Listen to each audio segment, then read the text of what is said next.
Welcome to the Financial Freedom Show. We are streaming on E360 TV, and our mission is to enlighten, encourage, and empower you to stay on that track to financial debt and time freedom by following some basic life and financial strategies to help you live life on your terms. You may be thinking financial freedom sounds great, but I do good to pay my bills at this point. So, how do I start making better financial decisions to become financially free? Well, my friends, the answer is financial literacy. And when we know the rules of the money game, we have the chance to make better money decisions with the money that we earn. And our promise each week is to share life and financial strategies that will help you make more money, save more money, and invest more money. So let's get started. Today's financial strategy is a basic savings concept called pay yourself first. This principle applies to every dollar we earn, and when practiced, it opens up opportunities to live on a budget, establish an emergency fund, and invest money. In our transformational life strategies segment, we will be enlightened on the work-life balance mindset approach to setting our priorities in our life and work. And to enlighten us on this topic, we invited Karami Ann, author of Unravel and Reveal, Courage to Let Go and Discover Who You Are, and is a co-author of the bestseller Guerrilla Education, Unconventional Ways to Learn, Profit, and Grow. Excellent. So, if you are here for the first time, my name is Rochelle Green. I'm America's healthcare spending advocate and licensed healthcare advisor. Streaming live from Clearwater, Florida, with my co host, Sarah Roy, career coach at the Entrepreneur Source, streaming live from Kansas City. Hey, Sarah. Hey, Rochelle. How are you today? I am fantastic as always, my friend. It's so good to see you. You too. How was your weekend and how was Mother's Day? Oh, it was great. It was great. A busy, busy day. Actually, busy weekend. My daughter that is in college, she moved back from college. We moved her back and had a couple dinners out, and just kind of getting caught up and getting her settled back in the house. And so it was all good. What about you? How was your Mother's Day? What a blessing. We're just having some beautiful weather, so spending as much time outside as we possibly can right now. Of course, here in Florida, we're kind of on the edge of it getting too hot. So Yeah, I bet so. a little balance, a little cooler in the morning. So getting out there as much as we can. There you go. I'll be down in your area here in a couple of weeks. So yeah, I'm gonna like that heat probably. Yay, nice change for you. Hey, yes. Sarah, before we explore paying ourselves first and work-life balance, how are we honoring and advocating for mental health awareness in the month of May? Yes. Well, as you know, May is Mental Health Awareness Month, and the mission is to address the many challenges that face millions of people around the world living with mental health conditions. Throughout the month, organizations actively participate in this national movement dedicated to eradicating stigmas, extending support, fostering public education, and advocating for policies that prioritize the well being of individuals and families affected by mental illness. We're doing our part by amplifying people that are willing to be vulnerable and tell their story. So today we're honoring Yashi Brown, author, writer, poet, public speaker, and a voice in the mental health space since 2011 after experiencing severe bipolar depression and mania symptoms.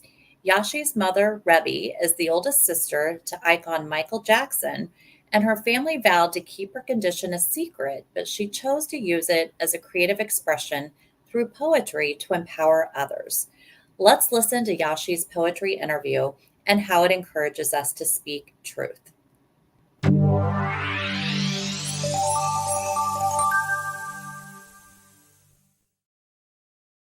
My mind has a mind of its own, and it won't leave well enough alone.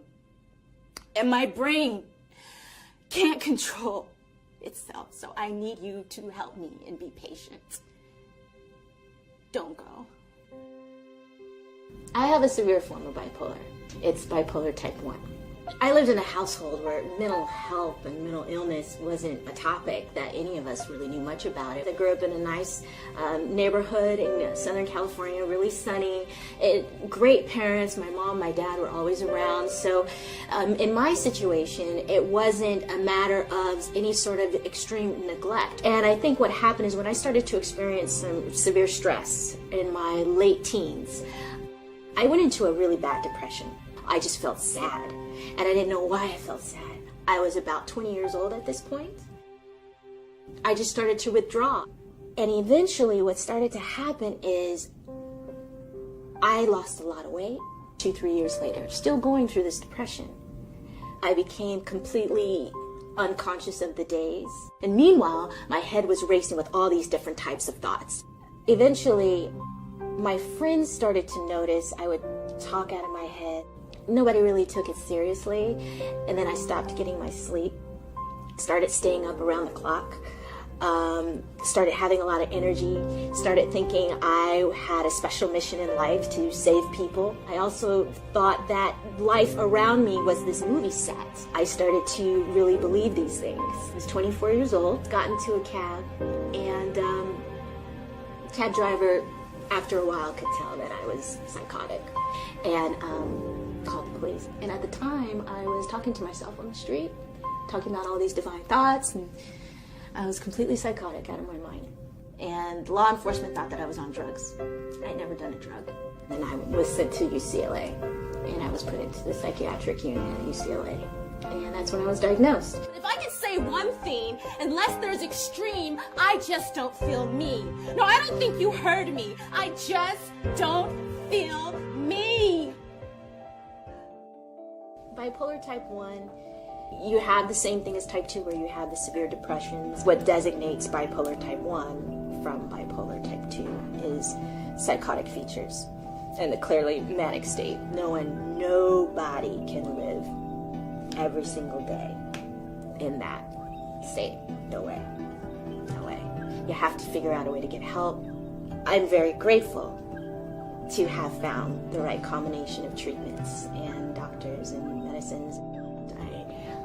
On a type of medication they call a mood stabilizer. So individuals that had bipolar disorder, mood stabilizers are really effective. If I didn't have the experience of having this bipolar condition, I wouldn't be writing poetry probably. I became more creative. I became more creative when I was finally put on the right medicines because I was able to channel all those extreme emotions that I went through. I feel like there's a zipper on my brain, and when I sit down and I write something, I feel like I'm letting the zipper unfold, and then just like boom, like come all these thoughts. I'm tapping into the mixed episodes when I was in the hospital. When I was first diagnosed, there was nobody talking about this stuff. Now, more people talking about it, there is no health without mental health. And then Harmony reached out at me. And she said, "It's okay. Your passion is only overrated. We know where it's coming from. If you don't take those breaths long enough to keep it sated, it's okay to be you."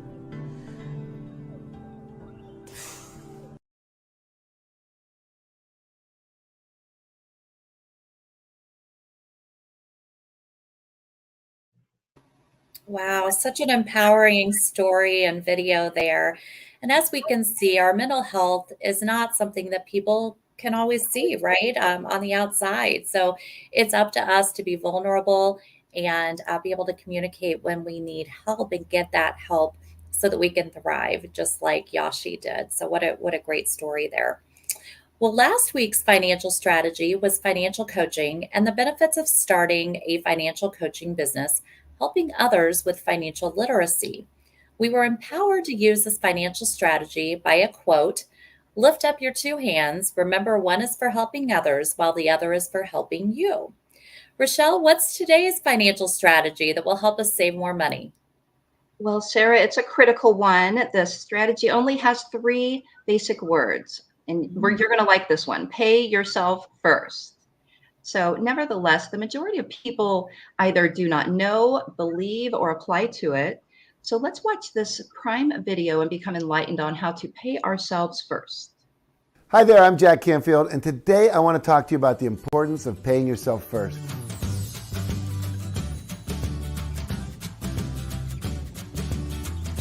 In 1926, George Clason wrote a book called The Richest Man in Babylon, one of the greatest success classics of all time.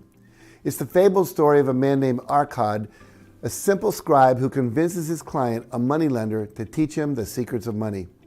And the first principle the moneylender teaches Arcad is a part of all you earn must be yours to keep.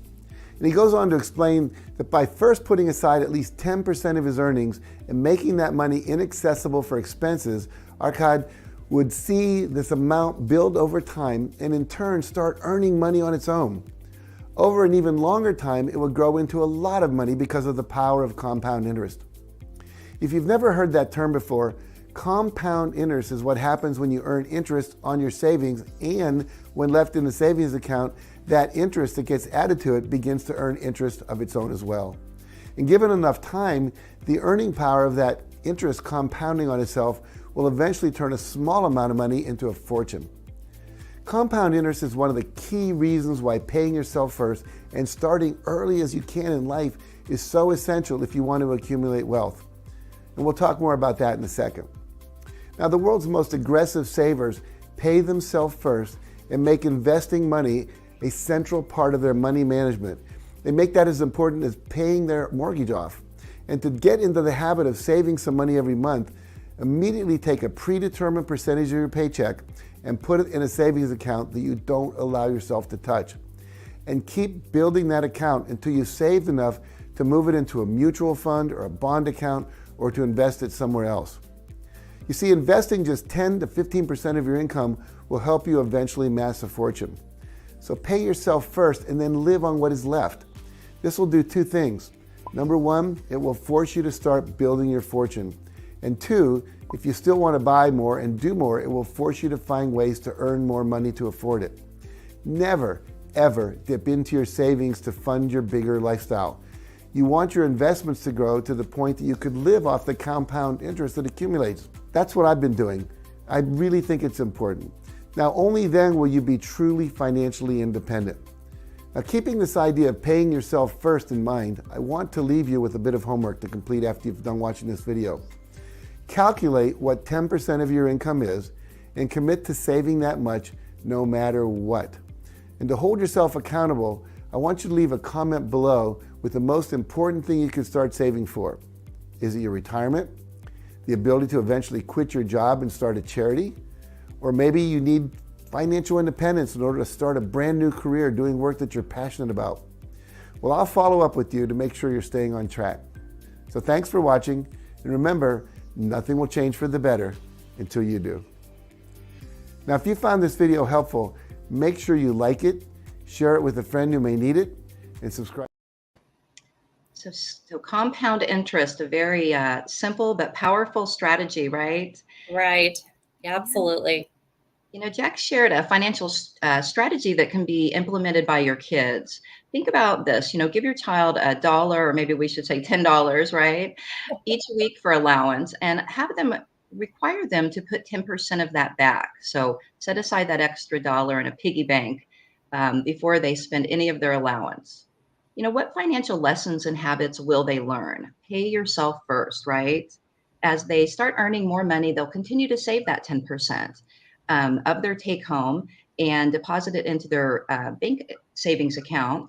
So they're going to begin to earn that compound interest on their savings because they're not taking money out for shopping right? So when they become adults, this habit will continue. It really is never too early to learn some good financial habits. And they'll learn to invest some of their savings to make their money work harder, right? So you may be thinking, I do pretty well to pay myself first. Um, how can I require them to do what I haven't done in the past or what I haven't been good at? So I would say ask for help, absolutely. When we're honest and vulnerable, this is really where things are going to change for us. So ask for the help and yeah, love it. So Sarah, what is your call to action on this financial strategy on how to save? Yeah, definitely that 10%. I heard that growing up, and I'm going to be honest, I probably haven't been great about putting that up first and making sure I'm saving a little bit more. I think I'm focused more on the bills and getting everything paid down and making sure the kids have what they need. But gosh, if we kind of flipped it a little bit and took that 10% away, I know it'd be a game changer down the road. But then also the strategy of getting your kids involved early.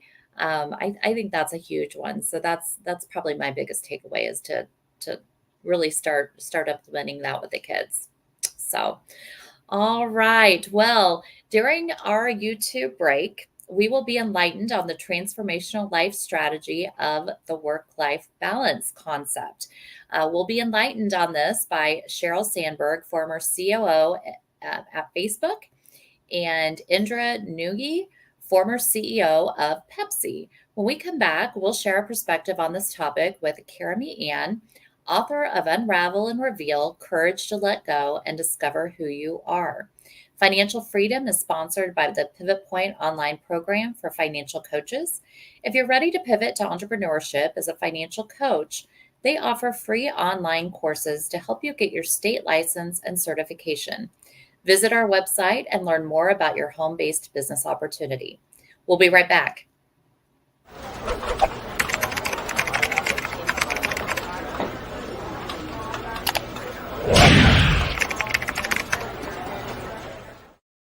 For so many of us, myself included, our days feel filled with a million small interruptions. And this is true even of our days off. Maybe you've taken a call at the beach, texted your boss from the grocery store, or emailed a colleague while on a picnic with your family.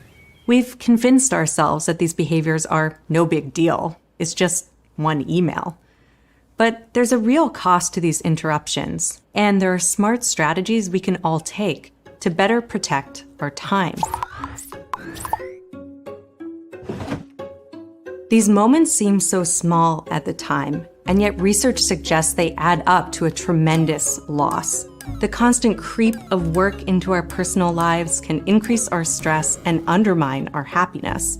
So just what is the cost? In one study, researchers recruited parents who were visiting a science museum with their kids. Some parents were told to check their phone as much as possible, others were told to check their phone as little as possible. After the visit, parents who used their phones reported that the experience was significantly less meaningful. They also felt much lonelier. In another study, tourists who were asked to have their phones out while visiting an iconic church remembered fewer details a week later. And in my research, employees who were paid for their performance spent increasingly less time interacting with friends and family, and more time interacting with colleagues and clients. These constant interruptions come at a cost to organizations too. Companies lose 32 days of productivity each year to employee depression, which is often caused by the stress and burnout of our always-on culture. Despite knowing better, I too have found myself focusing on urgent work distractions over important life moments. Most recently, I found myself texting a client while in the middle of my first child's first ultrasound. Happy client, guilty mom to be. When you add up all of these moments, the sum total is a life shortchanged on meaning, joy, connection, and even memory. As we remake our models of work in the wake of the pandemic, now is our opportunity to create a new culture that respects time. And the way to make this really big change is through small steps that we can take right now. The first step that we need to take is to reframe rest. Reflect for a moment about what you think about when you hear the word rest. Sounds amazing, right? But in my mind, I immediately worry about not being productive enough or letting down my colleagues. When we do have time off, we need to find ways in which we can enjoy the present moment and savor the leisure time that we have available, as opposed to seeing it as an unproductive barrier to our work. One specific strategy we can take is to treat our upcoming weekend like a vacation. On Friday afternoon, jot down how you would act and behave as if you were on a holiday. Maybe you and your partner will buy a bottle of wine and watch online clips of the Eiffel Tower. Maybe you'll visit a local cafe and listen to some live music. Or maybe you'll go for a long walk in the middle of the day with no phone and no agenda. The plan doesn't have to be expensive or extravagant. Another strategy you can take is to create clear boundaries for your time off. Instead of saying, I'm out of the office, feel free to Slack me whenever, say, I'll be offline. Call me only if it's urgent. To uphold these personal goals, work together as a team. Set team goals for personal time. Do it publicly, collect data, and hold each other accountable. These goals could sound like, I will not check email between 6 and 8 p.m., I will have dinner with my family 4 nights a week, or I will go for a jog midday. Check in on your team's progress and see how everyone's doing. If you or your teammates are unsuccessful, work together to help accomplish personal goals. Lastly, you can negotiate for more time to prevent work from creeping into your personal life. In business school, I teach students to negotiate for salary, but realize I spoke almost nothing about negotiating for more time. What does this look like in practice? You can ask for more time on adjustable deadlines at work. If your client asks for a deliverable Monday morning, ask for an extension until Tuesday afternoon so you don't find yourself working on your well-deserved weekend. And don't worry too much about reputation. Quality truly is the metric that matters most. In my data, employees who proactively asked for more time reported lower levels of stress and burnout and were seen as more committed and professional by their colleagues. These are small but powerful changes to not only reframe rest, but to reclaim it. Once you discover the profound impact that these changes can have, you'll feel empowered to demand that others respect and accommodate your approach to time. Maybe they'll even feel inspired to piece together the fractured moments of their lives too.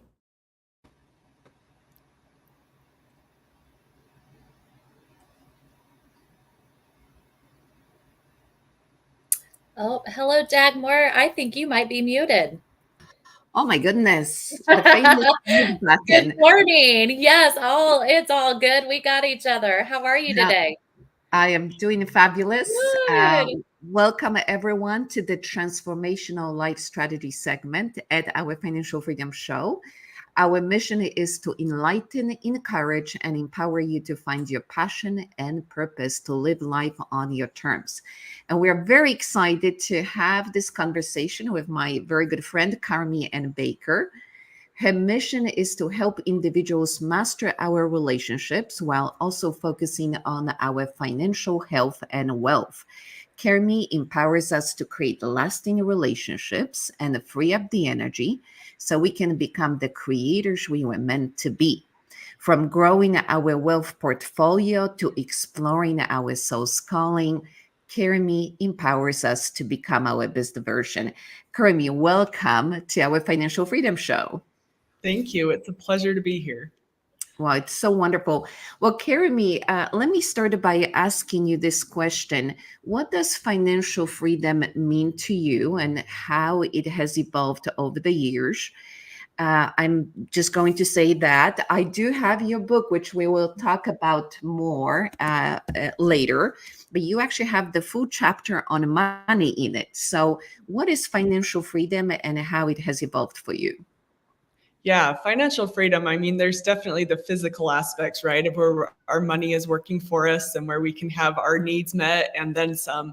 But I feel like it goes much deeper. And I love that you guys brought up that it's mental health, month right now, because we really have a tendency as humans to tie our worth to our money and to really tie ourselves into what it means about us. And so freedom for me financially is also being able to free up any of the stickiness we might have around money.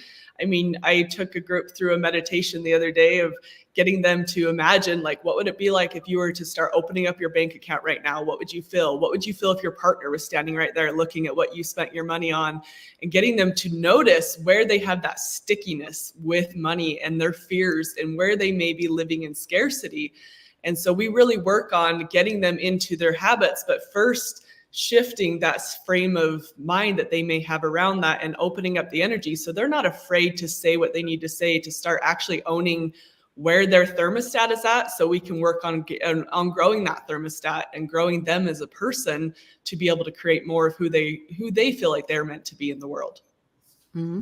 And you mentioned your partner, and the chapter on money in your book, Unravel and Reveal, you actually talk about financial partnership and what that means. What is the role of the woman in bringing money? What is the role of a man? So can you tell us a little bit how that had to evolve in your own journey towards financial freedom? Yes.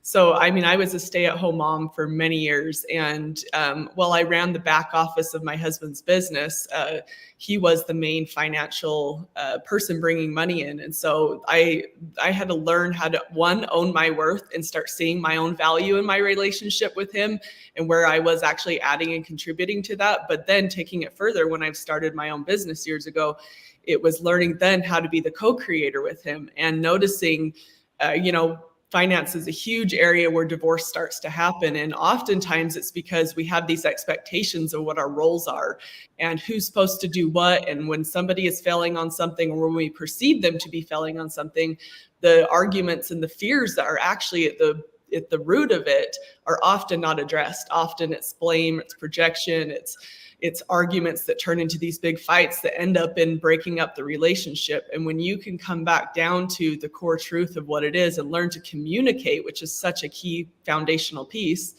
and open up that stickiness. Like if you notice where you have a hard time wanting to say something to your partner, or, you don't really want to own, maybe there's something that you like to spend money on that your partner doesn't see value in, or vice versa.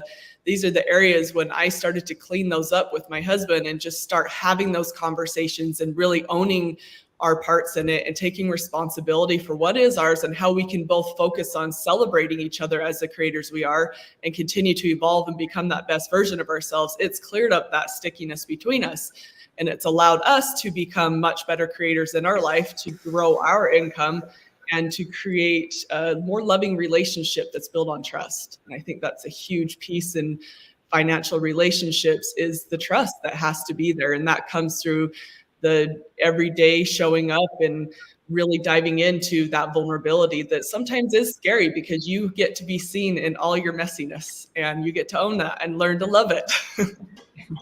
Absolutely. So you're talking about stepping into that financial literacy and really owning how you work with money and with your partner. But when were you actually introduced first to this concept of paying yourself first, or maybe investing your money for the future? Was this part of your journey from your childhood, or is it something that you had to develop later on?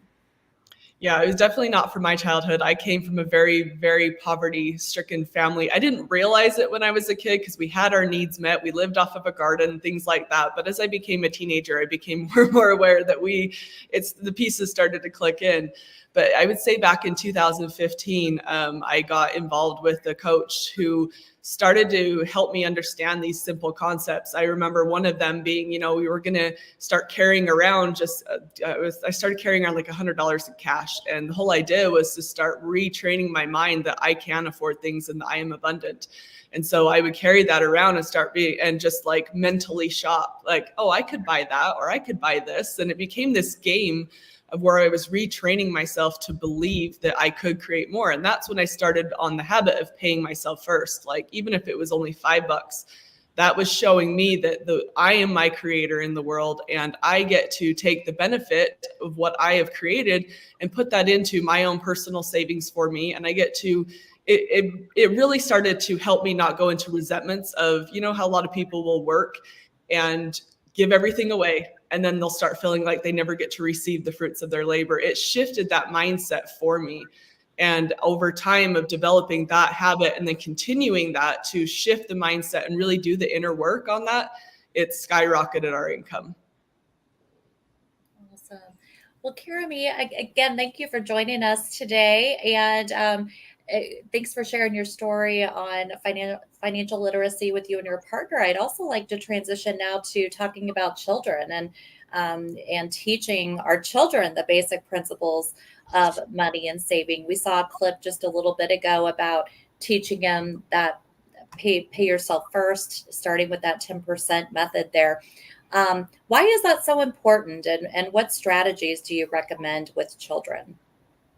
It is really important. And I think more than anything, to give them the belief in themselves. Because if they don't have that belief in themselves, like, as parents, we're trying to raise our children up to be able to someday leave the home having the skills and the tools that they need to be able to be out in the world and be creators of their lives. And so for me to be able to set those habits and help my children set those habits from the beginning, it gets to be an exciting game. And that's the biggest thing that I like to bring it to, is how do we gamify everything and make it an enjoyable thing? I taught a class the other night and we were talking about how we can sit there and create things to be a game. One of them with children is, all this extra change that you might have, we put it into a jar, and that jar gets to build up over the month. And at the end of the month, as a family, you sit down and you decide, okay, what are we going to move this towards? Are we going to invest it? Are we going to go do a family night with this? Like, the family gets to decide how we get to play with this money. And so for me, it's really important to bring in the play and joy of money, because it is a tool. And the more that we can bring that play in, not only will we learn it much faster, but it will be that much more exciting to have a part of our lives, instead of this thing that's like this big elephant in the room that we don't know what to do with. And I think that's kind of what we've been taught as a society, is it's like this heavy, big thing we have to learn how to overcome. And what if it was playful? What if it was enjoyable? And so I think that that's really important. My daughter has definitely picked up on a lot of this. She started her own YouTube channel where she talks about financial concepts, and she loves getting out there to teach kids her age. And my son is always coming to me with like, hey, put this money into this savings. And he has this compound interest calculator, knowing exactly how much it's going to create within 5 years. And so the more that we can enroll children into this, we're actually setting them up for success in the very real world that we live in. Right. And it becomes more of a habit, right? The younger we start them with that, it just becomes natural going forward, and something that they'll carry with them into their adult years. So I love that, making it a game as much as possible. And there have also been, many interviews that we've had, and where we've noticed that having time freedom, debt freedom, job freedom, all those different things around different types of freedom. But from your perspective, is it possible to reach those goals if we don't have financial literacy and or maybe a coach or somebody to assist us in those concepts? What are your thoughts there? I mean, I think we can all reach it on our own, but I have found in my experience that it goes so much faster having a coach or somebody that knows how to get there. And the more that I have put myself in environments of people who know that realm, the faster I learn, and the more that I'm opened up to those opportunities. It pays off tenfold. So I think it's very important to have the financial literacy. I've always said that money is for our bodies. If we didn't have a body, we wouldn't need money. But as long as we have these bodies, there's something that they need to be cared for, and we get to create the life we have when we have that finance. And I've heard people share with me that it's the idea of like, we only need so much money and then we're good. And there may be a truth to that, but oftentimes we actually don't allow ourselves to even dream bigger than our basic needs until we have those needs met. And once we have our basic needs met, now there's a whole nother world that's opened up to you to become this creator that maybe you haven't even thought of before. And so I think it's really neat to expand into the possibilities of, if you had your needs met, then what? What would you really be choosing to do in the world? And you might surprise yourself with what you'd find. Yep, I love that. The possibilities are endless. It's those basic needs, and then typically, yeah, there's even more to go that we don't always realize. So, thank you for sharing that. And each week we discuss different financial and life strategies, and today we're talking about work-life balance. So, Karami, when we come back, we'd love for you to share your perspective on this mindset at work and life. So, we'll do that here in just a little bit. Sounds great. And during our YouTube break, we will hear from Indra Nui, former CEO of Pepsi, on her perspective and experience when it comes to having a work-life balance. Financial Freedom is sponsored by the Pivot Point online program for financial coaches. If you're ready to pivot to entrepreneurship as a financial coach, they offer free online courses to help you get your state license and certification. Visit our website and learn more about your home-based business opportunity.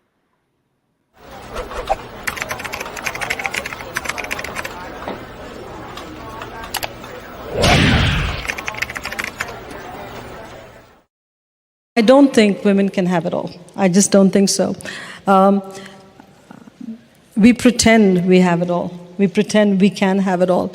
My husband and I married for 34 years, and we have 2 daughters. And every day you have to make a decision on whether you are going to be a wife or a mother. In fact, many times during the day, you have to make those decisions. And you have to co-opt a lot of people to help you. We co-opted our families to help us. We plan our lives meticulously so we can be decent parents.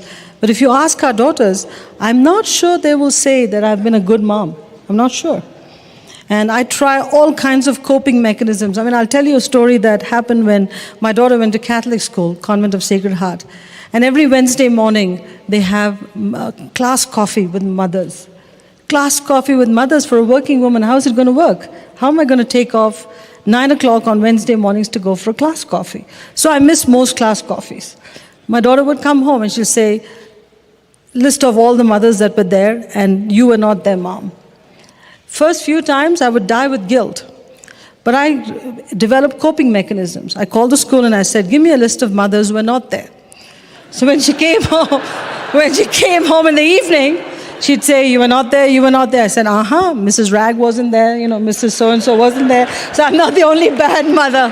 You have to cope because you die with guilt. You just die with guilt. My observation, David, is that the biological clock and the career clock are in total conflict with each other. Total, complete conflict.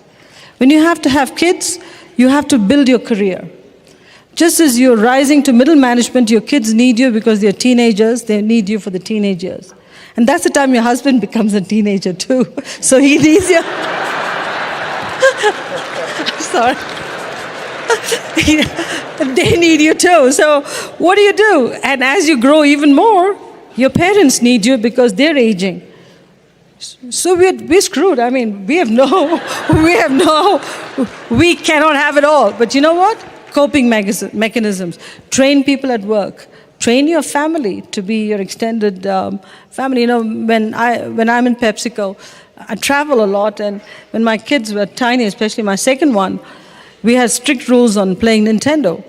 She'd call the office. She didn't care whether I was in China or Japan or India, wherever. She'd call the office. The receptionist would pick up the phone. Can I speak to my mommy? Everybody knows if somebody says, can I speak to mommy, it's my daughter. So she'd say, yes, Tara, what can I do for you? I want to play Nintendo.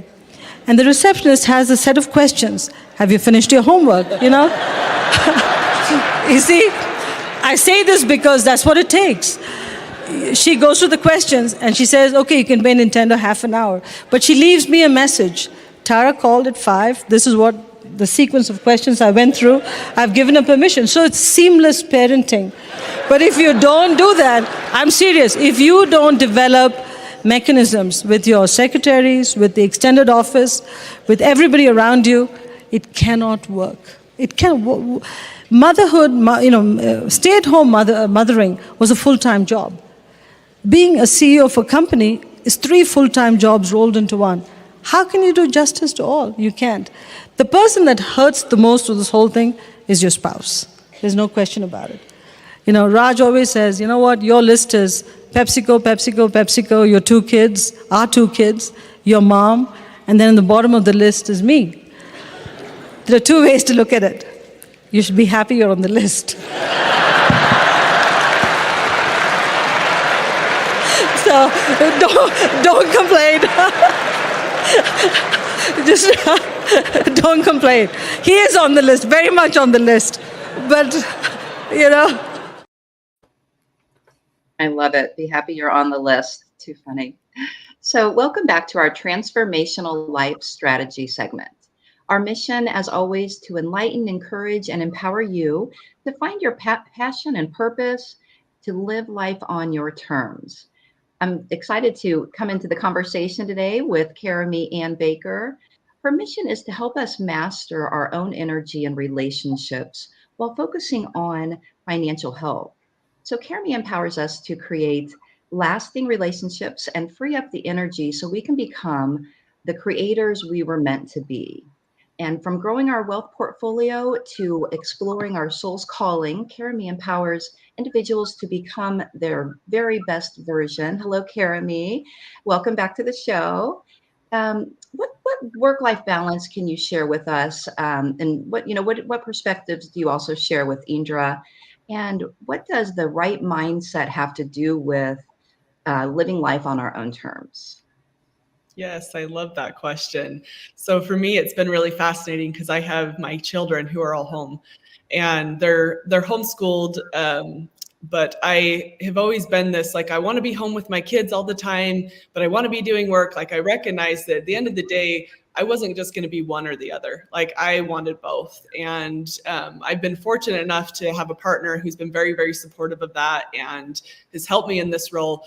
But it's been tough at different times where you start to realize you're getting on Zoom calls or you're doing these things, you hear kids in the background, but it's been a great opportunity for me to set them up to believe in themselves, to start empowering them to take on their own responsibilities. And so as they've grown, they've known there's a certain set of responsibilities that they get to handle within the home that's on them.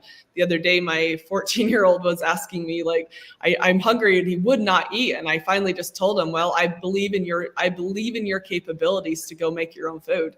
And he sat there for like 2 hours as I'm doing calls, just mad that he wasn't. And then he's going and he's making this food up and he's messing it up in the kitchen. I can just hear the noises out there. Luckily, I have this amazing microphone that goes on that blocks out all the background noise. But he was out there and he's like, see, this is exactly why I shouldn't make food. And I finally just had to go put my arm around him. I said, bud, you're learning. You're doing a good job. Just keep going with it. And by the end of the day, he came back and apologized. He's like, I figured out how to make rice better. I think that I got this part down. And so it's really about empowering him to step into the role of being the creator himself. And I think that's kind of the motto here at home, is that we all get to have those things that we love, and showing him that, like, me and my husband do a lot to show him that it's not about having to work. It's about the fact that we get to be creators in the world. And how cool is it that we get to get out there and serve? And I want my children to be excited for the fact that they get to step into that role too. And lately he's been going out, and my 14 and 10-year-old been out there making candles and going out and selling them at the parks, or going and they're started making these model planes, and now they're figuring out their next step. So there's always something that's going through their mind of, what can I create and how can I serve? And I think that's a beautiful way to start setting up the environment at home to then go out and serve the world and create that value. Isn't that beautiful? It really empowering them too. And they must have that entrepreneur spirit like their mom, right? Very much. So, what happens though with us, at work and at home when we're not really fully present, and how can we begin to change our habits that keep us from really being our best version? Yeah. For me, there's times where it's just non-negotiable I'm very clear with my schedule. I've got very specific times blocked off that are just non-negotiable. Times that I take with my kids, times that I'm, every Sunday it's completely blocked off. And this is where we go do family and we play. You get to set those boundaries within yourself, because when you're not running out of scarcity, you know your schedules, you know what you're allowing in. And when you're there, you're very present and intentional. And the more that you can be fully present with what's in front of you, the better it's going to be for your clients, the better it's going to be for your kids, the better it's going to be for yourself. And so it's learning to master your energy in every single thing that you do and bring all of you to that space and set yourself up with the support you need. When my kids are at home and I'm doing work stuff, they have the support that they need. And sometimes that's bringing in other friends. Sometimes that's bringing in their, teaching them that they get to go handle themselves. And unless they're bleeding and there's some major emergency, they're not to knock on the door. Like, we get to have those boundaries set in place so it can be a win-win for all. And you mentioned mastering that energy. Why does energy determine our success in relationships and money? Oh, that's so, for me, I don't know about you, but whenever I have seen somebody not excited or not fully present, I am just not in it. When somebody is there with me and their energy is in it, I want to engage. I want to be a part of this. And so I look at it as, if I'm not all in, why would anybody else be all in? When we can bring all of ourselves to this, not only can we, it is even with our family, like bringing in that presence, asking the questions, showing genuine interest in who's right in front of us, they're going to feel that. And I have noticed a major increase in my sales, in my revenue, in my return on investment through my relationships that are not financial. Everything has massively increased the more that my energy is present with it. It's a gift that keeps on giving. Yeah, that's great. And you can tell when somebody's not quite into something, and that kind of drags you down too. You're not as invested. So what would be the first step that you would recommend to somebody to master our energy and help create wealth? Yeah, the biggest piece is start to notice where those energy leaks are, where you're giving your attention to, even down to taking a log of where have I put my time and attention today. I mean, I've even got a couple apps on my phone that literally block me from any distractions that I would normally go to, and very specific time limits of what I'm allowed to be on. So, because I know myself, your weaknesses, you're only as strong as those weaknesses. So where do you get to eliminate those and really start focusing on what matters? And when you start keeping that mental or tracking down and writing down that log of like where you're putting your time and attention, and I would even say even to the point of like mentally, we're talking about mental health right now. And that's a huge piece of where I would notice my thoughts would go to somebody else or like worrying about what somebody else was doing. And it was majorly taking up my energy. So start noticing where you're putting your focus and your attention. And if it's not on something you want to grow, don't put your attention there anymore, and make a conscious effort and commitment to continually redirect your energy into what you do want, not what you don't. Very well said. And when we come back from our break, we want to talk more about your book, Unravel and Reveal, Courage to Let Go and Discover Who You Are, as well as a best-selling book that you co-author, Guerrilla Education, Unconventional Ways to Learn, Profit, and Grow. So during our break, we're going to hear from former Facebook COO, Sheryl Sandberg. She will share her personal perspective when it comes to work-life balance. Financial Freedom is sponsored by Pivot Point online program for financial coaches. If you're ready to pivot to entrepreneurship and become a financial coach, they have online programs to help you get your state license and certification. Visit our website to learn more about your home-based business opportunities.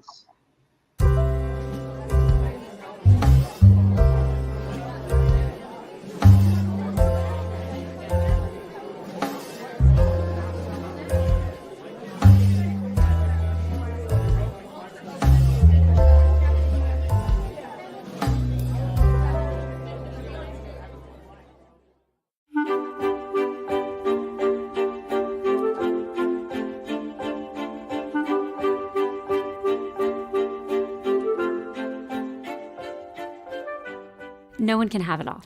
That language is the worst thing that's happened to the women's movement. No one even bothers to apply it to men. It's really pressure on women. I think what happens to women is we compare ourselves at home to the women who are full-time work-at-home mothers, and we fall short. Compared to them, I am falling short every day. And then you can compare yourself at work to the men, mostly men, but some women, but mostly men, who have no other responsibilities really. Go home whenever they want, and you can feel bad there too. So we can spend all our time feeling terrible about how we're lousy workers and lousy mothers. And by the way, I do this a lot, all of us do. Or we can start realizing that we can be great mothers. The data on this is super clear that you can be a great and very successful parent with a great relationship with thriving children with less time. And you can be a great worker and a great colleague at work but not have to be there for 12 hours a day in person. And I think we have to let ourselves do that. I am not fearless. I think I've always been afraid. I've always been afraid. I think I was afraid when I started as chief of staff at Treasury that I couldn't do it. Some of the experiences I had in the first week were proof positive that I was right and that I couldn't do it. I was scared, when I went to Google, I had no industry experience. I knew I'd have to make it up as I went along. There were lots of moments there where I was like, oh my God, I hope I know what I'm doing. I think the move from Google to Facebook was a move where, it was scary. Facebook was a totally different environment, and I was going from just running sales and operations to running the whole business side. If Facebook wasn't going to work out, it could have not worked out two ways. One way it could have not worked out was I just stayed here all night because that's what everyone did.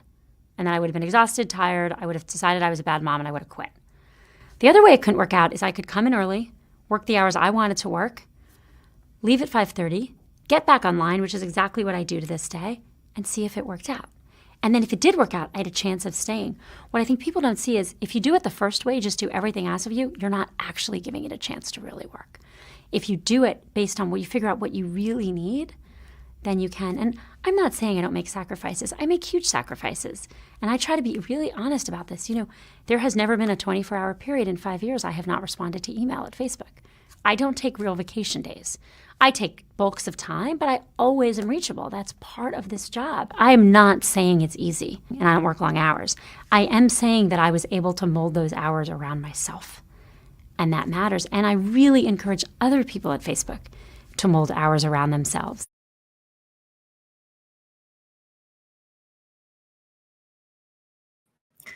Welcome back to the Transformational Life Strategy segment. Our mission is to enlighten, encourage, and empower you to find your passion and purpose to live life on your terms. And today we're excited to have this conversation with Karami Ann Baker. Her mission is to help individuals master our own energy and focus on financial health and wealth. Karami empowers us to create lasting relationships and free up the energy so we can become the creators we were meant to be. From growing our wealth portfolio to exploring our soul's calling, Karami empowers individuals to become our best version. So Karami, I had a tremendous pleasure to be part of your book launch for Unravel and Reveal, Courage to Let Go and Discover Who You Are. And you probably remember, but from the moment I opened a few pages, I was enamored. It is truly the most beautifully written book I have ever read. And that is not to say lightly. It's absolutely poetic. The style is very deep. It's philosophical. There are stories. And I just wanted to start by reading very few lines, just 3-4 lines from your poem, You Are Enough. You have been lied to, my love, lied to by your own mind. It made up stories when you were oh so little that you believed were real. You simply didn't know the truth. You are enough, and you have always been. So I wanted to invite you to tell us about this book, what inspired it, and what messages are you sharing with your readers? Yes, thank you so much. That book is a very special piece of my heart to the world and something that I feel like was definitely a part of my legacy to leave for my children. What really inspired it was this deeper calling within me that I knew that I wanted to burst something into the world and bring a part of myself and have a reminder for myself when I tend to fall into my own pain or fall into my own little world to step back into the being that I know that I am. And so it really was a piece of bringing out the beauty within all the pain and being able to shed those layers that are not me and be able to look at them through the lens of love. So sharing my stories from the time I was very little, coming from a polygamous culture and into leaving from home and being able to step into being a mother and going through some deep depression and dark mental health issues, to learning who I really am in the world and what I'm capable of and becoming the joy that I was really here to be in this world and allowing myself to no longer resist living life, but to let myself fall into the face of love and become like that free version within myself, letting myself soar, letting myself feel love, letting myself feel all the things that I never really allowed myself to because I was so protective of my heart and so hurt from some of the things of my past. And this was a beautiful experience for me to step into there and start writing and seeing the pieces of gold that actually existed through all of it and where that's brought me to, which is to here in this moment and being able to soak up what life means to me and what really matters, and just enjoying those relationships. I mean, I was able to deepen the relationship with my husband over and over again, and then stepping into becoming the mother that I am. But underneath it all, like stripping all the labels away and understanding who I am as a soul and what I'm here to do, and to free my own inner self from all those barriers and chains that have kept me from wanting to show up in the world and kept me from showing my magnificence and light into the world. And so it was a beautiful opportunity for me to bring that and share that with others. And I just get so excited. I've got the Audible that just got submitted for final review. So that's coming out real soon here. And I'm excited to bring this next piece. Well, congratulations. The book is amazing. And by the way, to all of our viewers, I want to mention that inside there are absolutely gorgeous illustrations that further empower us as we are following your journey. So honestly, this is the kind of book that I wish I wrote. It's just amazing. But you also co-authored another book, which I am part of. My chapter is on unlearning the limits. And we talk a little bit on similar topics, because you Chapter 8, Mirror Effect, talks about stories that we tell ourselves that create our choices, and how relationships that we engage in are a result of those stories, and how we perceive ourselves. So tell us a little bit about that book, and what would you like our readers and viewers take away from Guerrilla Education? Yes, Guerrilla Education was a really fun one to be a part of. I love that we're both in that book. In my chapter, The Mirror Effect was really about understanding how life is mirroring to us in our relationships constantly, an opportunity for us to learn and grow from. And that's kind of what got me excited about doing money too, is that, we're learning in these unconventional ways, not through the typical systems that we've been taught, but we have life that is literally mirroring to us in every single moment who we are. And if we can look at that and take that feedback and look at how we can grow, look at the parts of us that maybe we thought were us that we need to let go of, and learn how to relate and connect with people, relate and connect with money, relate and connect with all these other avenues of our life, we have the opportunity to truly step into who we are and why we're here, and create a fulfilling life, more that's focused on that power that we are. And I feel like that for me, that was extremely empowering to know that I am the creator of my life. And yes, it may mean that we have to step in and face those uncomfortable truths within us. If we don't like something about somebody, or if something's triggering us, it's like, I don't want to face that. But the more that we can and just own it and look at where that may be a reflection for us to dive into who we are, we can really create that inner freedom, which relates to the financial freedom, right? It's all connected, and it's a beautiful piece to remember who we are and what we're here to do. Awesome. Well, Carmi Ann, as we wrap up with you today, I'd just love for you to tell us a little bit about your ideal client. Who would that be, and what would day one feel like as someone that might benefit from your services? Yeah, I work with all different people. I've worked with couples and individuals. But my absolute favorite person to work with is these women who are coming in and they want to create that inner freedom within themselves. They want to create the powerful relationship with their partner, and they want to be able to watch their financial freedom grow.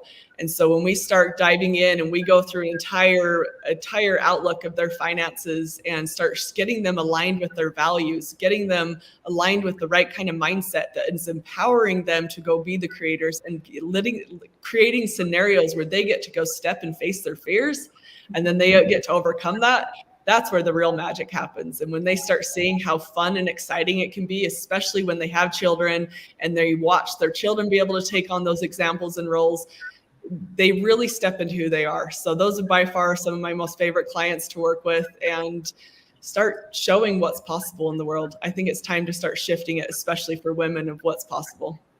Yeah.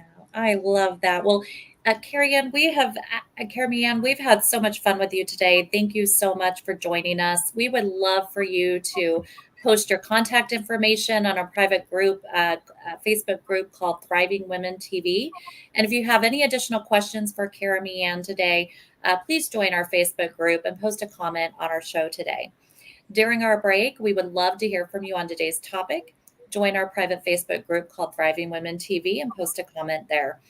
Financial Freedom is sponsored by Pivot Point for financial coaches. If you're ready to pivot to entrepreneurship as a financial coach, they offer free online courses to help you get your state license and certification. Visit our website and learn more about your home-based business opportunity. We'll be right back.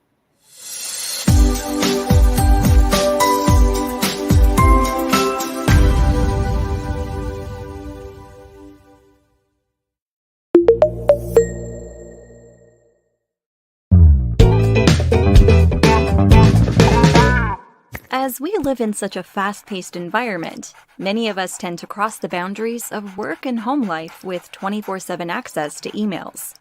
It's easy to get carried away and do work chores at all hours of the day and night. However, burning the candle at both ends could have a disastrous effect on your health. So to help you find a better work-life balance, we will walk you through 10 easy habits that you can adopt to improve your personal and work life. Number 1. Identify your goals. The first step you need to take is identifying your goals. For example, if you want to start your own business while working a full-time job, you're going to need to dedicate a lot of your spare time to your startup. So before you adopt any new lifestyle habits, think about what is important to you and then plan how you will achieve it. Number 2. So we want to thank you for having us today here on the Financial Freedom Show. We do hope that we've left you encouraged and empowered, enlightened to pay yourself first and some business mindset on work-life balance. I want to thank our guest, Carrie Ann Baker, author of Unravel and Reveal, Courage to Let Go and Discover Who You Are, also best-selling co-author of Guerrilla Education, Unconventional Ways to Learn, Profit, and Grow, for sharing her story. Also want to thank you, our viewers, for supporting our vision and mission each week. If you have questions on today's topic, join us over on the Facebook page, Thriving Women TV. You can also watch our recent episodes and listen to episodes on Apple and Spotify podcasts. And then tune in to Behind the Music. They are amplifying the genre of Latin music, streaming today at 2 p.m. Eastern at Thriving Women TV and E360 TV. Financial Freedom Show is sponsored by Thriving Women Network, a franchise media network for content creators and media producers. TWU provides the media training, coaching, and mentoring to produce your franchise show. Visit our website at thrivingwomennetwork.com. And thank you again for joining us today. I'm Rochelle. And I'm Sarah. We'll see you next week.